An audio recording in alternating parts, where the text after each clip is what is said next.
Muy bien, bienvenidos, bienvenidas. Vamos a entrar en materia. Nuevamente le damos la bienvenida a los que nos sintonizan por medio de las distintas plataformas digitales. Oh, se hizo la luz. Las distintas plataformas digitales que están al servicio primeramente del Señor y después que podemos utilizar. Hemos adorado al Señor, hemos bendecido, hemos trabajado por su palabra. Y hoy el Señor partirá una mesa, como lo decíamos en la oración, y vamos a seguir estudiando la sextuple corrupción de la fe. La semana pasada comenzamos a estudiar que nuestra fe, nuestra vista en el Espíritu, tiene una sextuple corrupción. Y cuando decíamos eso, todos se quedaron así como 6 corrupciones en la fe. Sí, 6 corrupciones en la fe, que tienen que ser, pero que pueden ser sanadas y alineadas a la voluntad del Señor por medio de su sangre, por medio de que nosotros nos exponemos delante de Él, por medio de que nosotros lo buscamos a Él, que adquirimos sabiduría, entendimiento y que pasamos al conocimiento. El Señor nos empieza a aclarar el panorama, nos empieza a sanar nuestra visión de fe. Por eso dice la palabra: no camino por vista natural, camino por fe, ¿verdad?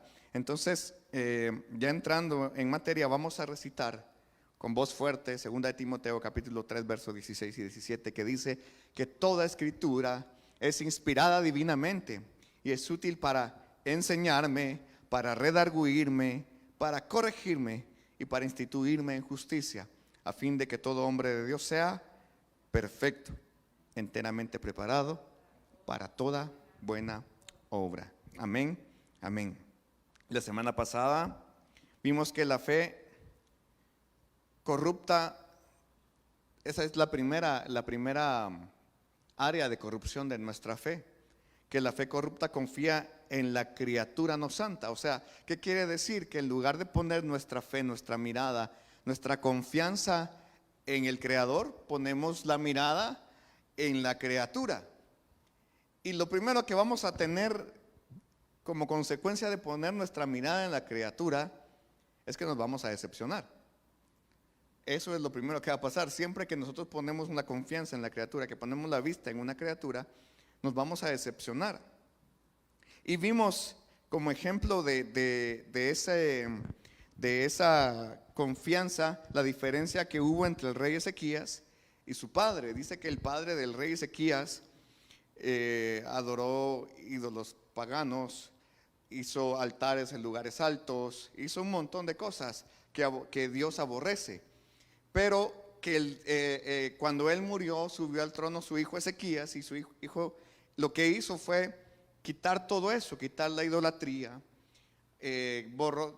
Mandó a tirar todos los altares en los lugares altos. Incluso él encontró que algún vivo había guardado la estatua de bronce, la serpiente de bronce que Dios le mandó a Moisés hacer. Dios había dicho que esas serpientes de bronce tenían que desecharlas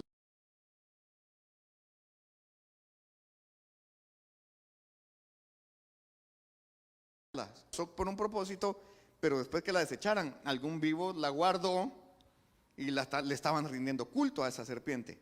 Ya no como el método que Dios utilizó para que, como prefiguración de Cristo en el desierto, sino para que la usaron como un ídolo al cual le rindieron culto. Él la mandó a destruir, ¿verdad? Entonces, ¿por qué? Porque no puso su confianza, no puso su vista en nada material, no puso su vista en las criaturas. Y también vimos en el Nuevo Testamento como Pablo, a pesar de que él tenía, lo dice así en una de sus cartas, él tenía de dónde confiar en sí mismo, en su carne.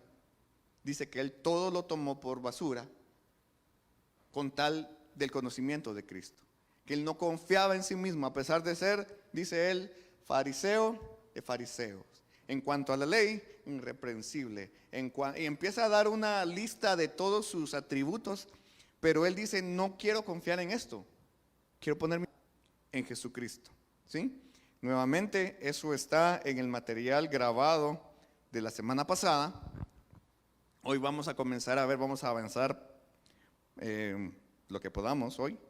Y vamos a comenzar a ver las siguientes etapas de la corrupción de nuestra fe. Y la siguiente es que la fe corrupta confía en la vanidad.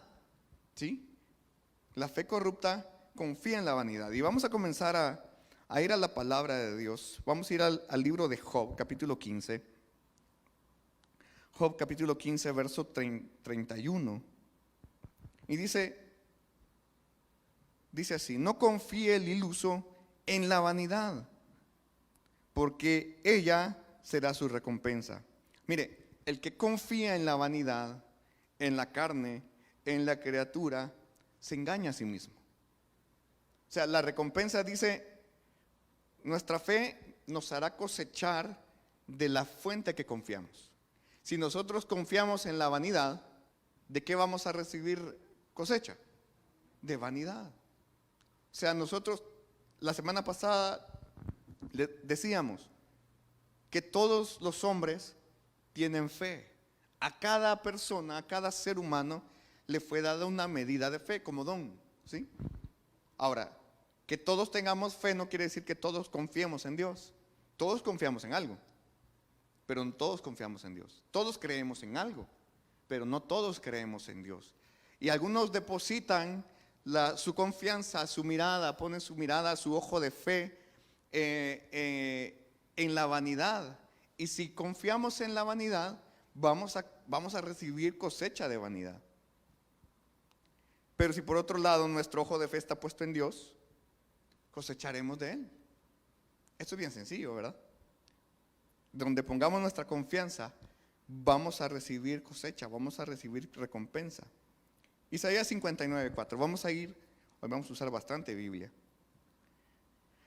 Libro del profeta Isaías, capítulo 59, verso 4 dice, mire, dice: no hay quien clame por la justicia, ni quien juzgue por la verdad. Confían en vanidad y hablan vanidades, conciben maldades y dan a luz iniquidad. El profeta Isaías le recordó a Israel que sus problemas venían de la incapacidad de Dios de ver que sus problemas no venían de la incapacidad de Dios de ver su dolor. O sea, ellos creían que Dios no miraba sus aflicciones. Ellos creían que Dios no sentía su dolor. Ellos creían que Dios los había abandonado y entonces comenzaron a poner su mirada en las vanidades. Lo que ellos hicieron fue dejar a Dios, desertar, por decirlo así de una manera, usando un término militar. Desertaron de la fe de Dios y comenzaron a confiar en otros dioses, en vanidades. Y en ese verso les lista Isaías al pueblo de Israel las cosas en las cuales habían pecado, por las cuales habían abandonado a Dios. Dice que nadie clamó por la justicia, nadie clamó por la verdad. Ellos confiaron en la vanidad, hablaron mentiras, concebían malicias y llevaron a cabo iniquidad. Iniquidad. Las iniquidades no son lo mismo que pecado. Vamos a hablar un poquito después de eso. Las iniquidades no son lo mismo que pecado. Si fueran lo mismo, la palabra no haría diferencia entre pecado e iniquidad. Son cosas distintas. Ahora, el domingo hablamos de la justicia. Dice que Israel dice que no clamó por justicia. Y la palabra justicia que usamos es tzedek, y esa la usamos el domingo. ¿Cuántos vinieron el domingo? ¿Qué? O sea que les puedo preguntar, ¿verdad? 3 letras tenía la palabra hebrea justicia. ¿Cuáles eran esas 3 letras? Como dijo un amigo pastor, dona espiritual para el que... ¿Una era? Yo no. Yo di como ejemplo yo del paleohebreo, pero no era. A ver. Yo creo que ahí tienen la presentación. Ajá, la Nun era la primera. Ajá, y Kaf, muy bien, muy bien, muy bien. Si tienen la presentación ahí pueden ponerla. Nun, Dalet y Kaf. Y la Nun, la letra Nun, parecía un dibujo de un esperma, significa semilla. La Dalet significa una tienda, una casa, una morada. Y la Kaf significa, es una mano, ahí están, miren, Nun, Dalet y Kaf. Lo que eso se traduce, mire cómo traduce la palabra, o sea, cuando Dios le dijo a Moisés justicia, le dijo, la justicia va a ser que una semilla va a cubrir tu puerta. Una semilla cubrirá tu puerta, una semilla de vida, la semilla de vida que era la sangre, prefigura de la sangre. Cuando el pueblo de Israel salió a libertad de Egipto, la noche antes de que decretaran la libertad, dice que el ángel de la muerte iba a pasar por todas las casas de los habitantes de Egipto, hebreo, egipcio, no importaba, hasta de los animales, y se iba a llevar la vida del primogénito varón de ese hogar. Y la única manera que hubo de detenerlo fue poner una semilla de sangre en la puerta de esa casa, y cuando el ángel de la muerte miraba decía, no, aquí hay justicia. Aquí hay justicia. Y no entraba, ¿sí? Entonces, cuando la palabra del Señor nos dice que ellos, nadie clamó por justicia, o sea, nadie clamó por sangre. Ninguno de ellos clamó por la sangre, o sea, todos confiaron en vanidades. Confiaron en cosas que no tenían que confiar. En lugar de confiar en la sangre que había sido dada, ellos ya sabían qué tenían que hacer. Ellos en cada situación que pasaban lo que tenían que hacer es ir al altar, derramar la sangre sobre el altar, pedir perdón, clamar al Señor, y el Señor iba a descender y iba a pelear por ellos. Pero dejaron de confiar en Dios y entonces comenzaron a poner su mirada, su fe, su ojo de fe en otras cosas, ¿sí? Nadie clamó por justicia de ellos. A veces nosotros nos pasa, hermano. Nos pasa y nos pasa bien seguido. Viene una circunstancia, sea cual sea la que nos pase, y en lugar de correr a la sangre, corremos a otra cosa. Corremos a los bancos, corremos a un hermano, corremos a qué? A los médicos, que no está mal tampoco correr, o sea, ir a un médico, pero primero clame, pues, o sea, ore, clame al Señor, Señor, aquí estoy, sáname por tu sangre. Ya después voy al médico, Señor, actúa a través de este hombre, mujer en mi vida. Pero nosotros corremos a todo primero, corremos a vanidades primero, y después, cuando estamos en el fondo del abismo, entonces nos recordamos, pero sí está Dios. Eso hacía el pueblo de Israel. Y por eso su fe se corrompió. Bueno, lo hicieron porque la fe la tenían corrupta y confiaban en vanidades. Amén. La siguiente que vamos a estudiar dice, la fe corrupta confía en los carros. ¿Cómo así? Vamos a ir a Salmos capítulo 20. Salmos capítulo 20, verso 7.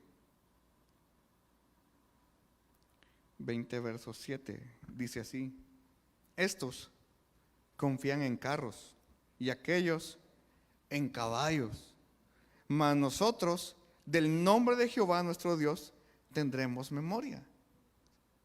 Nosotros del nombre de Jehová nuestro Dios tendremos memoria. Y el domingo también les prediqué, mire, que como el Señor, estas no son coincidencias. El domingo predicamos de que David se paró en una roca. ¿Cuál era la roca en la que se paró David?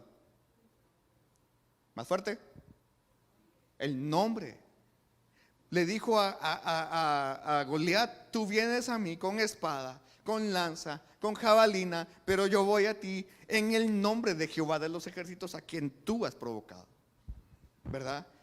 Nosotros tenemos que tener nuestra confianza en el nombre. Dice, estos confían en carros y aquellos en caballos, mas nosotros En el nombre de Jehová nuestro Dios tendremos memoria.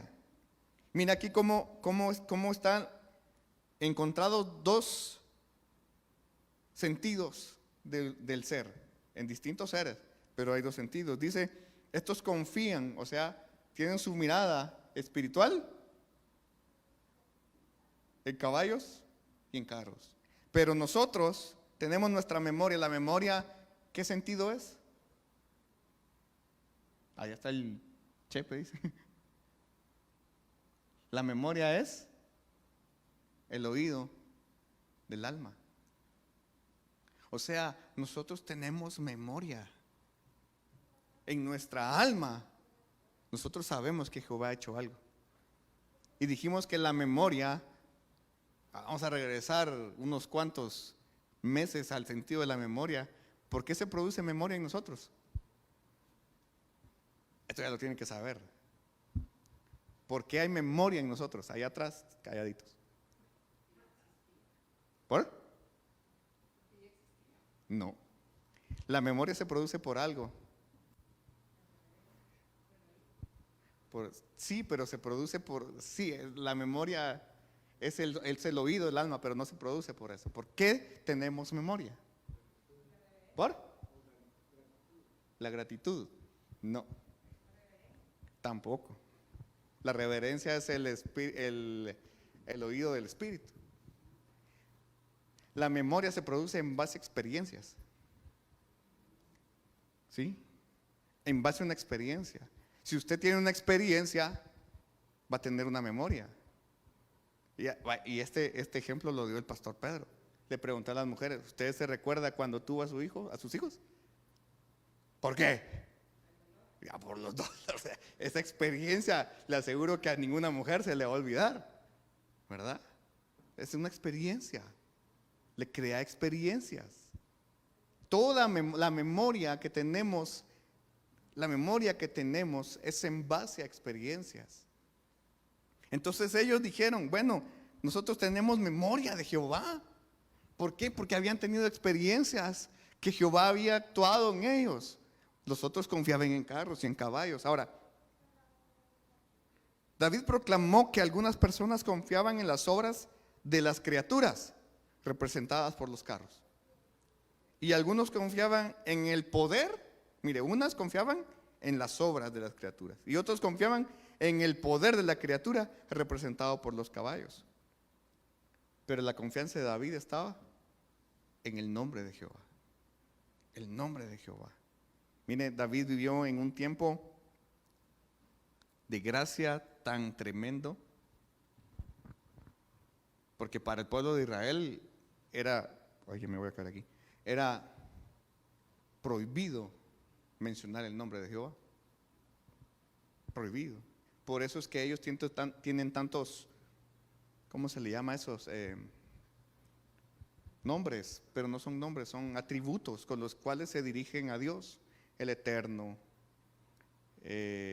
Rafa, Shama, Sebao, etcétera. Porque tenían prohibido mencionar el nombre de Jehová. Pero David dice, yo tengo mi confianza en Jehová. Porque le fue dada una gracia tan grande a él. Ahora, ¿por qué le fue dada esa gracia? Porque él vivía con intimidad con Dios. Él vivía en intimidad con Dios. El único hombre del cual se lee en la Biblia que tiene el corazón conforme al corazón de Dios. A pesar de que, mire, David la regaba y la regaba grueso a cada rato. Pero ¿sabe cuál era lo que Dios le agradaba de David? Que David, no importaba qué hiciera, él sabía correr. Él sabía correr, él sabía, me equivoqué, sé a dónde correr. ¿Sabe por qué mucha gente se aleja de las iglesias? Muchas veces por vergüenza, porque se equivocan en algo y después les da vergüenza. Viene el acusador y les empieza a recordar lo que hicieron y les da vergüenza. David decía, bueno, de todos modos ya lo saben, o sea, el profeta ya me vino a encarar, ¿qué me queda? Correr a Jehová. Y corría a Jehová. Y ese correr a Jehová lo hacía tener un corazón conforme al corazón de Dios. Ok, El profeta Isaías también le advirtió al pueblo de Dios sobre poner sus ojos de fe sobre las criaturas y las obras de las criaturas en lugar de sobre el Señor. Isaías capítulo 31, verso 1. 31:1 dice: ay de los que descienden a Egipto por ayuda y confían en caballos, y su esperanza ponen en carros, porque son muchos, y en jinetes, porque son valientes, y no miran al Santo de Israel, ni buscan a Jehová. ¿Sabe cómo es esto? Como nuevamente, como ir a buscar, no sé, la ayuda de alguien que nosotros sabemos que en determinadas circunstancias nos puede echar una manita. Y en lugar de confiar en Jehová, en que Jehová va a hacer las cosas, vamos y pedimos ayuda a alguien más. Mire, y cada vez que nosotros queremos echarle una manita a Dios, lo que creamos en nuestra vida es un Ismael. Abraham, por echarle una manita a Dios y no esperar al hijo de la promesa, metió su mano en el asunto y lo que creó es un Ismael. Y mire el problema que surgió con Ismael y Isaac a la fecha. Ahí está. Vaya, José, años después, descendiente de Abraham también, ¿a quién fue vendido? A mercaderes ismaelitas, a primos de él, primos lejanos de él. Y ese problema se viene dando y sigue allá, y allá truenan las bombas y todo, y que les lanzan misiles a Israel. ¿Por qué? Porque Abraham no supo esperar la promesa, no supo poner su mirada, a pesar de que es el padre de la fe. Estamos hablando del padre de la fe, nombrado así, ¿verdad? El padre de la fe. Creyó, dice, a Jehová y le fue contado por justicia. El padre de la fe no supo esperar el tiempo de Dios. Puso su mirada en otro que le dijeron: mira, como no vemos que Dios cumpla su promesa, ahí está mi esclava Agar. Agárrate a Agar, dijo, y el hijo que tenga va a ser el hijo que Dios nos prometió. No. Y eso lo hacemos mucho nosotros. Metemos nuestra mano en los procesos y en lugar de confiar en Dios. ¿Por qué para el hombre es tan fácil poner sus ojos de la fe en vanidades? ¿Por qué nos es tan fácil desviar nuestra mirada de Dios a vanidades? Y la raíz está, mire, en que desde que Adán y Eva pecaron, la humanidad lo que hizo fue confiar en su naturaleza orgullosa. 3 tipos de orgullo que los hemos hablado bastante: orgullo de redención, orgullo de revelación y orgullo de satisfacción. 3 tipos de orgullos sobre los cuales nosotros tenemos nuestra confianza. Creemos que nosotros podemos satisfacernos, creemos que nosotros podemos revelarnos. ¿Por qué cree que mucha gente no se congrega? Ni domingo, ni miércoles, ni el día que sea en sus congregaciones. ¿Por qué mucha gente no se congrega? Porque no, si a mí Dios me habla aquí en la intimidad de mi hogar. Sí, pero eso no sustituye la congregación.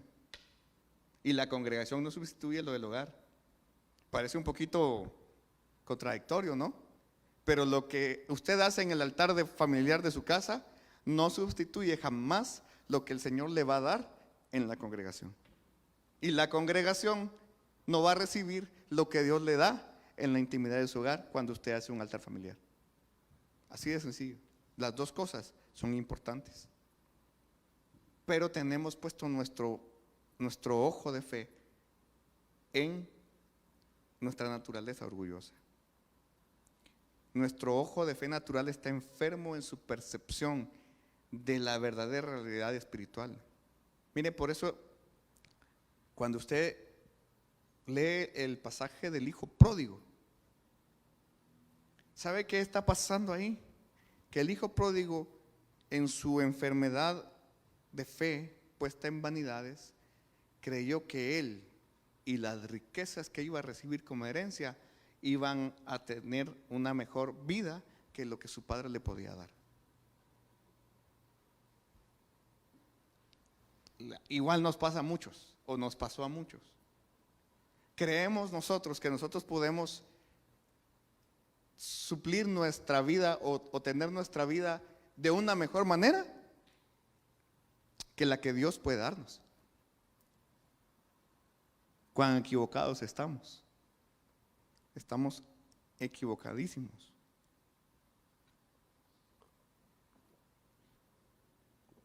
Vamos a ir a la siguiente. La fe corrupta. Dice, confía en los príncipes.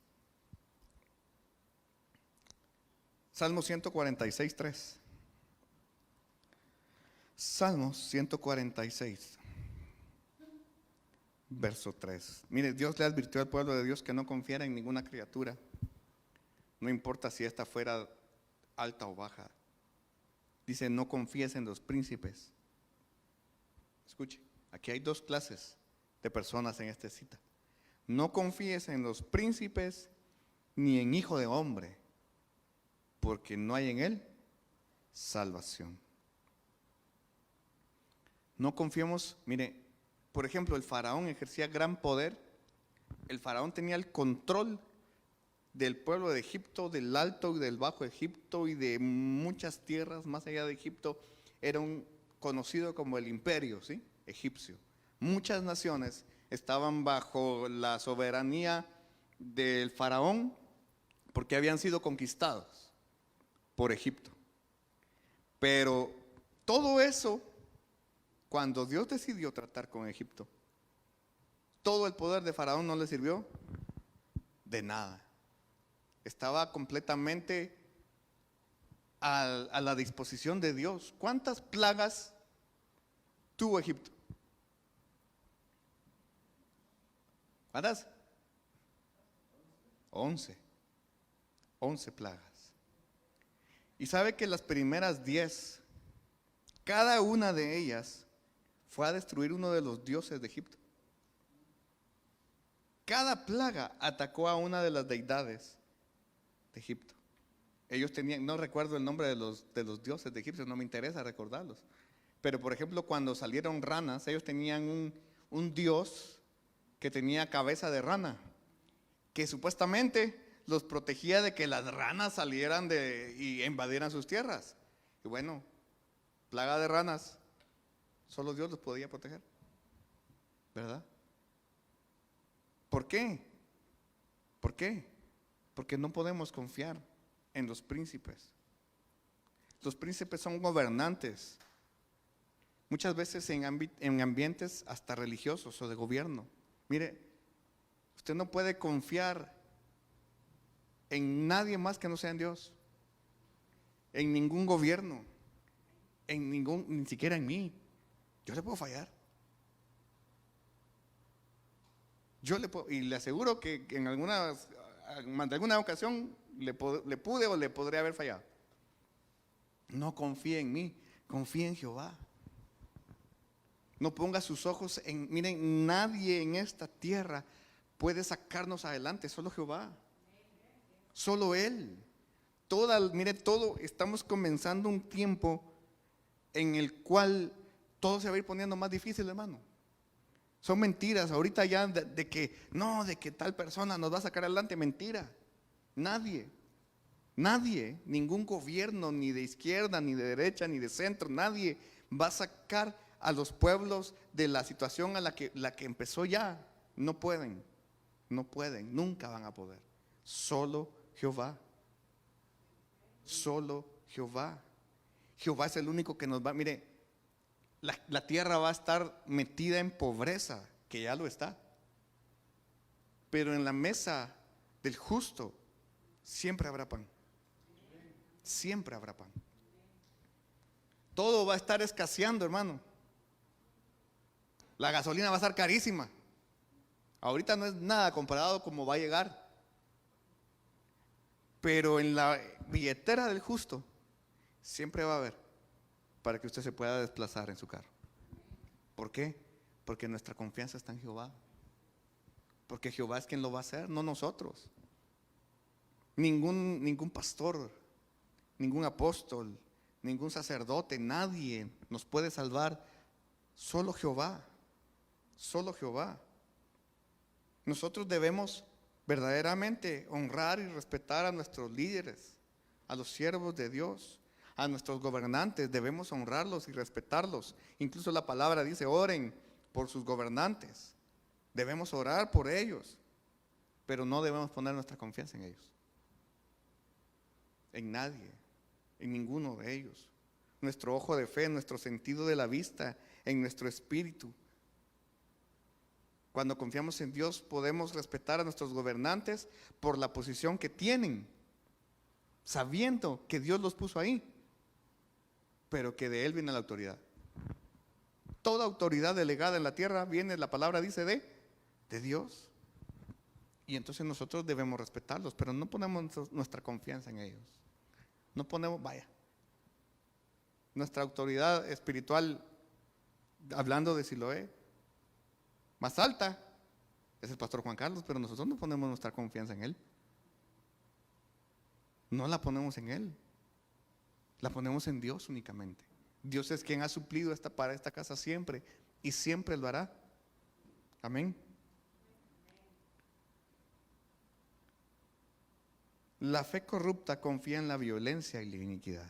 Isaías capítulo 30. Isaías capítulo 30, versos 12 y 13. Dice así: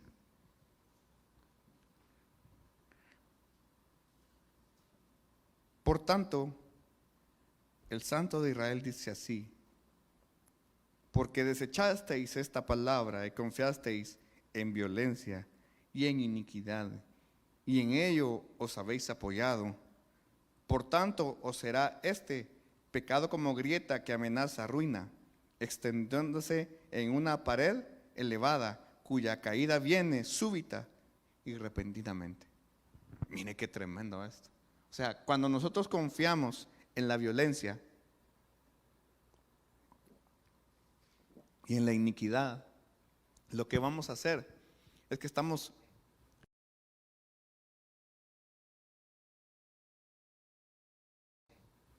mire, esto es como lo que nos explicó la vez pasada el pastor Juan Carlos. Dios se ha puesto alrededor de nosotros una muralla de amor. Un cerco de amor.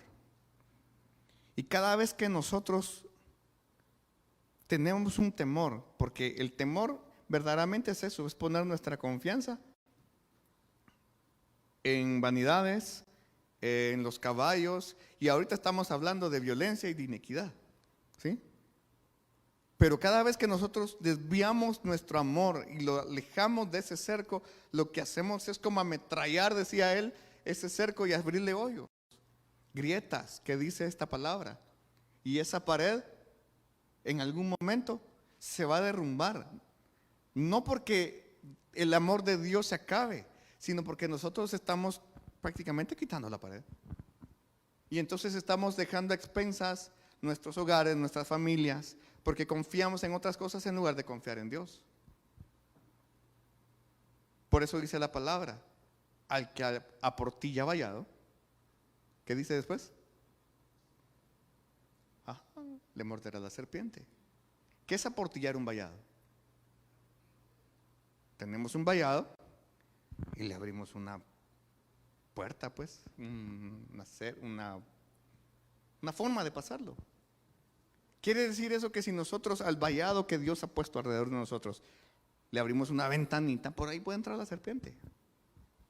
Y confiamos, muchas veces confiamos en la iniquidad, en la violencia y en la iniquidad.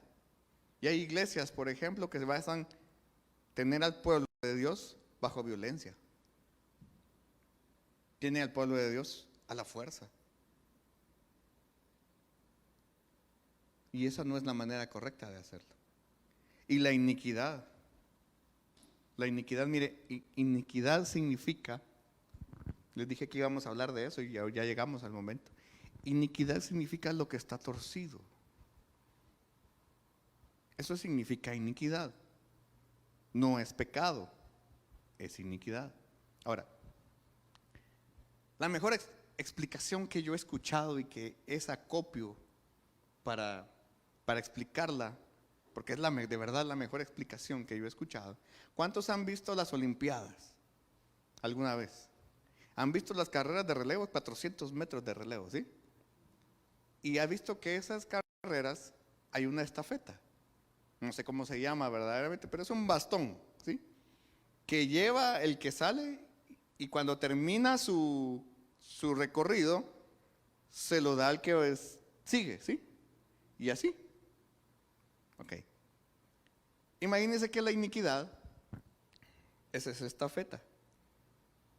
Y cuando la agarra nuestro tatarabuelo, digamos así, con su pecado la tuerce un poco y se le da a nuestro bisabuelo. Nuestro bisabuelo la agarra ya torcida y con su pecado la tuerce más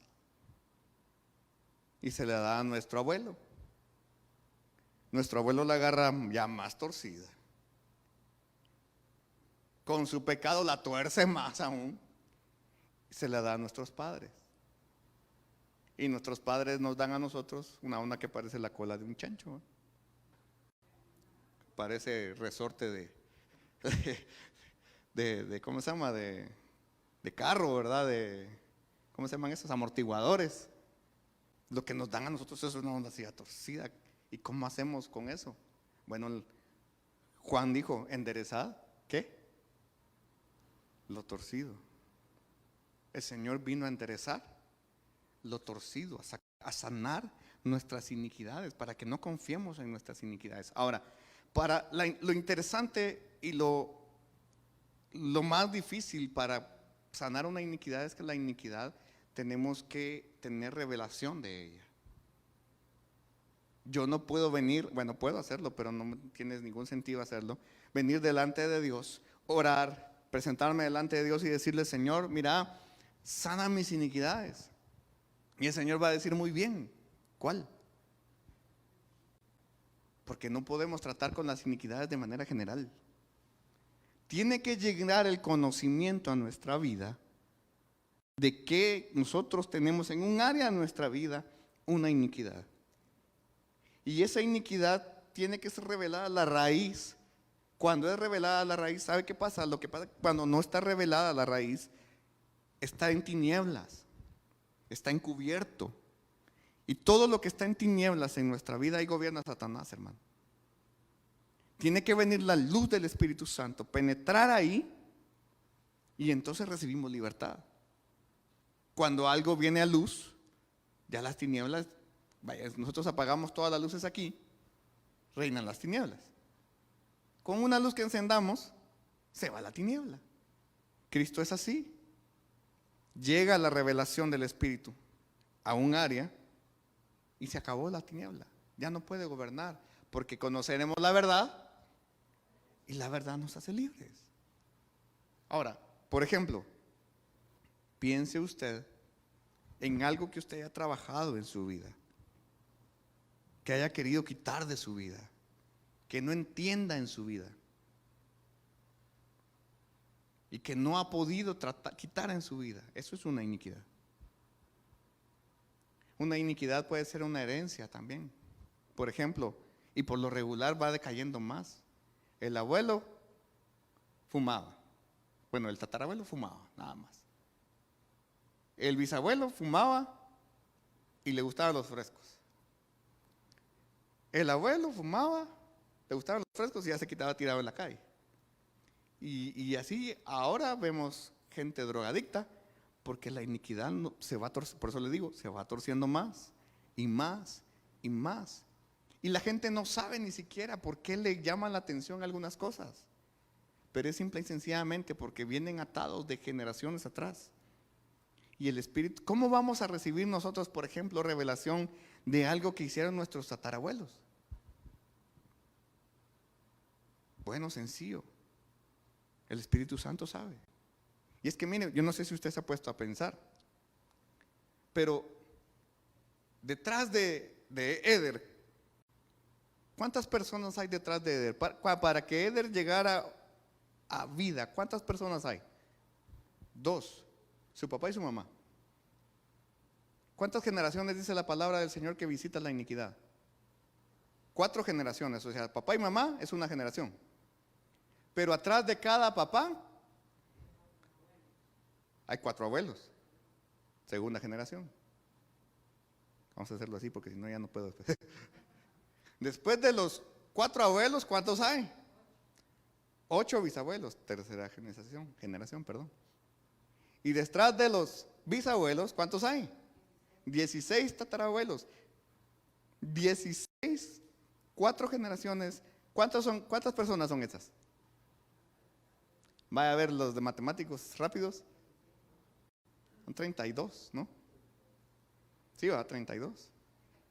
32 personas que sembraron en nuestra vida, hermano. ¿Usted conoce qué hicieron esas 32 personas?